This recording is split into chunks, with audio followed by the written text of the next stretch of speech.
Bind us together, Lord, bind us together with cord that cannot be broken. Bind us together, Lord, bind us together with love. Greetings to everyone. Again, we are thankful to God for blessing us to see this another day and allowing us that we might come together by way of this air to speak the word of God, to be encouraged by that word as we look to be with him one day in heaven. I read a passage just a few days ago, and I want to share it with us today. Isaiah 43 and verses number 1. But now thus saith the Lord that created thee, O Jacob, and he that formed thee, O Israel, fear not, for I have redeemed thee. I have called thee by thy name. Thou art mine. Isaiah 43 and verses number 1. God knows my name.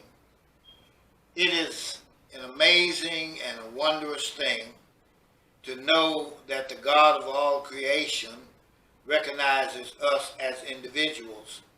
He knows us by our individual name.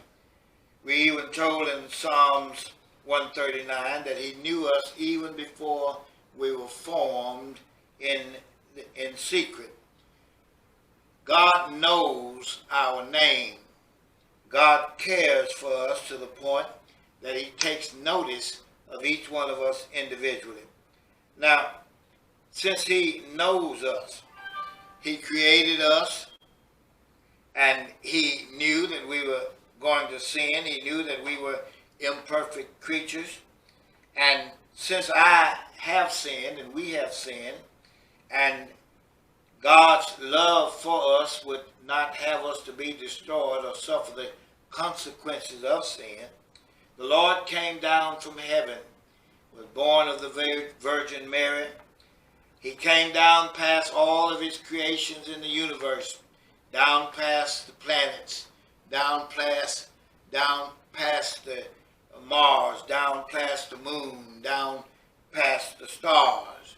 He came down into the earth that he might redeem us from this sinful world, that he might take our feet out of the miry clay. He knew that we were sinking. He knew that we would sink. And so then he came down to rescue us.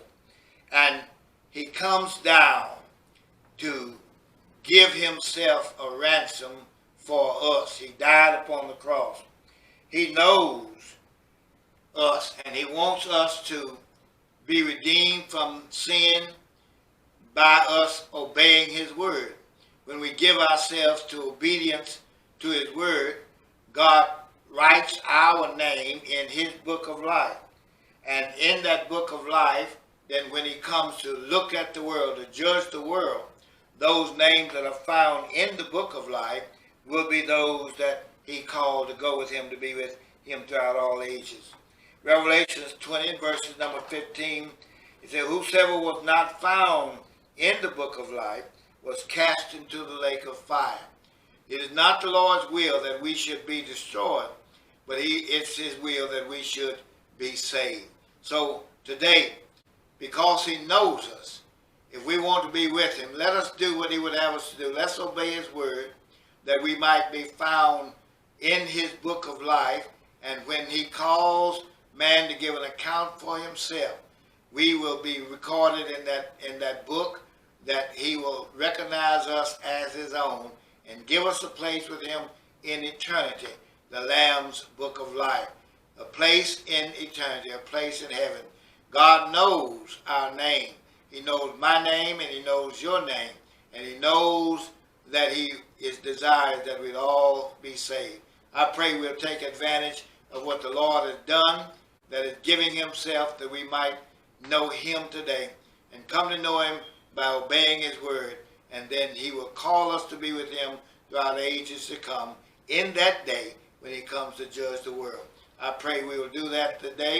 If I might be of assistance to you, let it be known, and I'll do all that I can within my power that you might have a relationship with the Lord that will be a saving relationship with him in that day he comes.